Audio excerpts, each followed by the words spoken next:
नमस्कार. के-टी-एच-एम महाविद्यालय नाशिक, मराठी विभाग. मी प्राध्यापक संदीप क्षीरसागर. द्वितीय वर्ष विज्ञान, सत्र पहिले, उपयोजित मराठी या अभ्यासक्रमाविषयी आपल्याशी संवाद साधू इच्छितो. विद्यार्थी मित्रांनो, सावित्रीबाई फुले पुणे विद्यापीठ पुणे यांनी या शैक्षणिक वर्षापासून द्वितीय वर्ष विज्ञान या वर्गासाठी उपयोजित मराठी हे पाठ्यपुस्तक अभ्यासक्रमासाठी नेमलेलं आहे. त्याची उद्दिष्टे आज आपण बघूया. पहिलं उद्दिष्ट आहे मराठी भाषा आणि साहित्य यांच्या परस्पर संबंधाची जाणीव करून देणे.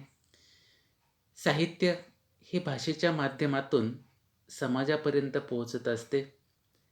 लेखक जेव्हा एखादी साहित्यकृती निर्माण करत असतो, म्हणजेच एखादी कथा, कादंबरी, चरित्र, आत्मचरित्र, प्रवासवर्णन, कविता आणि वाचक जेव्हा या साहित्यकृतीचा आस्वाद घेत असतो, तेव्हा भाषा या माध्यमाचा वापर केला जातो. साहित्यकृतीतून वाचकाला लेखकाचे व्यक्तिमत्व साकार होत असते. त्यामुळे एकूणच लेखकाचा जीवनाकडे बघण्याचा दृष्टिकोन, त्याचप्रमाणे त्या साहित्यकृतीतून प्रादेशिकता, सामाजिकता, बोलीभाषा, संस्कृती इत्यादी विषयी माहिती मिळते.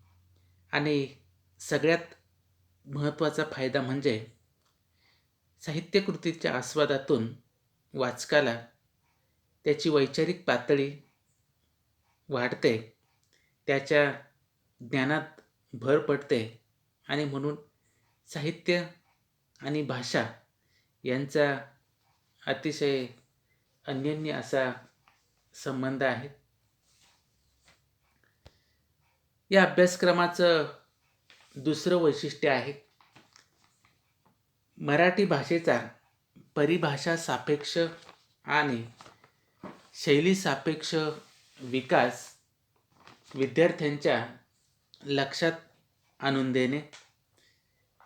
शब्दाला सोप्या भाषेतील शब्द देणे,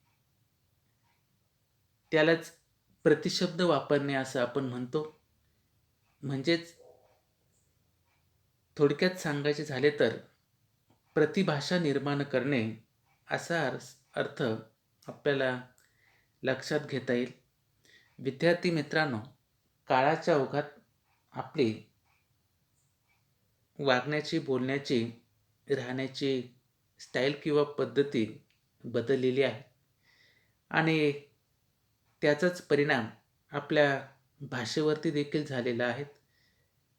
आपल्या मनाप्रमाणे आपण भाषा वापरतो आहे आणि म्हणून मराठी भाषेतील किंवा अवघड शब्दांऐवजी सोप्या भाषेतील शब्द आपण वापरले तर नक्कीच आपल्याला मातृभाषा किंवा मराठी भाषेविषयी गोडी निर्माण होईल, हे देखील आपल्याला सांगता येईल.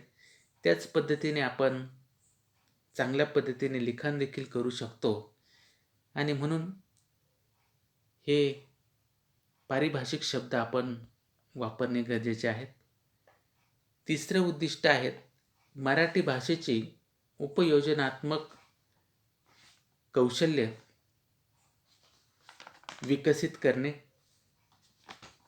विद्यार्थी मित्रांनो, दैनंदिन जीवनात आपल्याला संवाद साधणे हे गरजेचे आहे. आपण अनेक व्यक्तींशी संवाद साधत असतो, परंतु संवाद साधणे ही देखील एक कला आहे आणि त्यासाठी काही कौशल्य आपण आत्मसात करून घेणं गरजेचे आहे. आपले विचार आपण सुसंगतपणे अचूक शब्दात जर सांगितले तर हे संवाद चांगल्या पद्धतीने घडून येतात. परंतु त्यामध्ये जर विसंगती असली तर आपल्याला नेमके काय सांगायचं आहे हे सांगता येत नाही आणि ऐकणाऱ्याच्या मनात देखील गोंधळ निर्माण होतो. म्हणून चांगले संवाद साधण्यासाठी काही कौशल्य आपण आत्मसात करून घेतली पाहिजे. संवाद हे भावना व्यक्त करण्याचे माध्यम आहे. जीवनात आपण दररोज संवाद साधत असतो.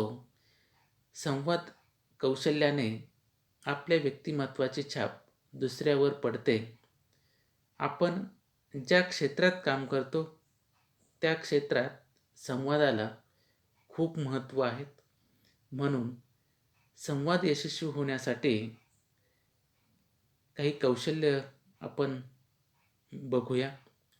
पहिलं कौशल्य आहे आपले म्हणणे दुसऱ्याला कळेल अशा भाषेत विनम्रपणे सांगणे.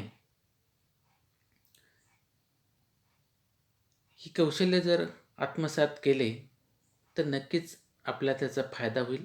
आपल्याला नेमकं काय सांगायचं आहे ते सोप्या भाषेत आणि विनम्रपणे जर आपण स्पष्ट केलं किंवा सांगितलं तर समोरच्या व्यक्तीला त्याचा अर्थ कळतो आणि ती व्यक्ती योग्य पद्धतीने आपल्याशी प्रतिसाद देते. दुसरं कौशल्य आहे दुसऱ्याचे म्हणणे शांतपणे नीटपणे ऐकून घेणे.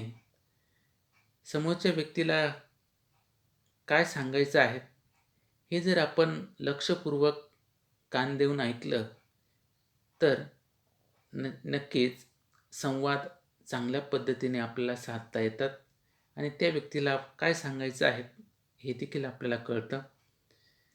तिसरं कौशल्य आहे दुसऱ्याचे म्हणणे ऐकत असताना किंवा ऐकून घेत असताना मध्ये मध्ये न बोलणे.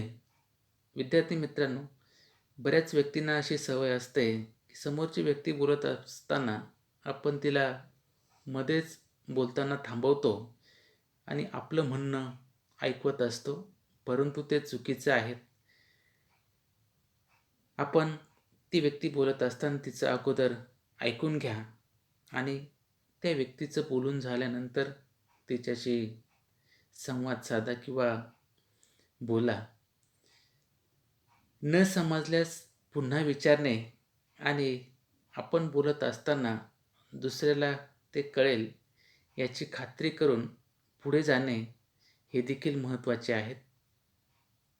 आपल्याला समोरची व्यक्ती काय बोलत आहे हे जर एकदा कळालं नाही तर आपण पुन्हा विचारू शकतो किंवा विचारून घ्यावं आणि आपण बोलत असताना ते त्या व्यक्तीला कळेल हे देखील आपण लक्षात घेतलं पाहिजे. तरच संवाद यशस्वी होतात. संभाषण कौशल्य हे देखील मराठी भाषेतील अतिशय महत्त्वाचं कौशल्य आहे. बऱ्याच वेळात आपण समूहात किंवा इतर व्यक्तीशी संभाषण साधत असताना ते जर चांगलं संभाषण घडून आणावयाचं असेल तर काही कौशल्य आपल्याला आत्मसात करावी लागतात. त्यामध्ये नंबर 1, आपण बोलण्या किंवा लिहिण्याआधी थोडा वेळ नीट विचार करणं गरजेचे आहे. कारण आपल्याला नेमके काय सांगायचं आहे हे स्वतःला माहिती असणं आवश्यक आहे आणि म्हणून आपल्याला आत्मविश्वास निर्माण झाल्यानंतर आपण संवाद किंवा संभाषण साधायला हवं. जर आपल्याला काय सांगायचं आहे हे सांगता येत नसेल किंवा काय लिहायचं आहे हे लिहिता येत नसेल तर साहजिकच त्याच्यामध्ये गोंधळ निर्माण होईल आणि चांगलं संभाषण साधता येणार नाही. नंबर 2, उत्तम संभाषणासाठी शब्दसंग्रह असणं गरजेचं आहे. विद्यार्थी मित्रांनो, बऱ्याच वेळा संभाषण साधत असताना आपल्याला जास्त धीटपणे बोलता येत नाही. त्याचं कारण म्हणजे आपल्याकडे शब्दसंग्रह तोकडा असतो आणि शब्दसंग्रह जर वाढवायचा असेल, त्यासाठी वाचन करणं गरजेचे आहे. म्हणजे आपोआप आपला शब्दसंग्रह वाढतो. जी भाषा आपण बोलतो, ती आपल्याला उत्तमरित्या अवगत असली पाहिजे, हे देखील महत्त्वाचं आहे. त्या भाषेचं ज्ञान जर आपल्याला नसेल, तर साहजिकच आपण उत्तम संभाषण साधू शकत नाही. आपले उच्चार हे देखील स्पष्ट असणं गरजेचे आहे. नंबर 3, ज्यांच्याशी आपल्याला संवाद साधायचा आहे, त्या व्यक्तीचं वय, लिंग, तेथील सामाजिक परिस्थिती, तिची बौद्धिक पातळी ही देखील लक्षात घेणं गरजेचे आहे. कारण आपण संवाद साधतो ती व्यक्ती स्त्री आहे की पुरुष आहेत, ती व्यक्ती लहान आहेत की वयोवृद्ध आहेत, मुलगा आहे की मुलगी आहेत, या सर्व गोष्टींचा जर आपण विचार केला तर चांगल्या पद्धतीने आपण त्या व्यक्तीशी संभाषण करू शकतो. उदाहरणार्थ, वयोवृद्ध व्यक्तीशी आपण विनम्रपणे संवाद साधला पाहिजे. एखादा लहान मुलगा किंवा मुलगी असेल तर त्या बौद्धिक पातळीप्रमाणे आपण त्याच्याशी बोलणं गरजेचे आहे. आपला समवयस्क असेल तर त्याच्याबरोबर त्या पद्धतीने संवाद साधता आला पाहिजे. हे देखील महत्त्वाचं आहे. तरच चांगलं संभाषण कौशल्य आपल्याला आत्मसात करता येईल. पुढचं कौशल्य म्हणजे संवाद कुशल बनण्यासाठी समोरच्या व्यक्तीचे बोलणे लक्ष देऊन ऐकणे गरजेचे आहे. सगळ्यात महत्त्वाचा भाग म्हणजे संवाद कुशल किंवा चांगला संवाद जर आपल्याला साधावायचा असेल, समोरची व्यक्ती नेमकी काय म्हणते हे लक्षपूर्वक देऊन ऐकणं अतिशय गरजेचे आहे. आणि म्हणून संवाद आणि संभाषण हे यशस्वी होण्यासाठी ही कौशल्य आत्मसात जर आपण केली तर नक्कीच आपण चांगल्या पद्धतीने मराठी भाषा बोलू शकतो आणि आपल्या बोलण्यातून आपल्या व्यक्तिमत्त्वाची छाप समोरच्या व्यक्तीवर पडत असते. हे देखील कौशल्य अतिशय महत्त्वाचं आहे.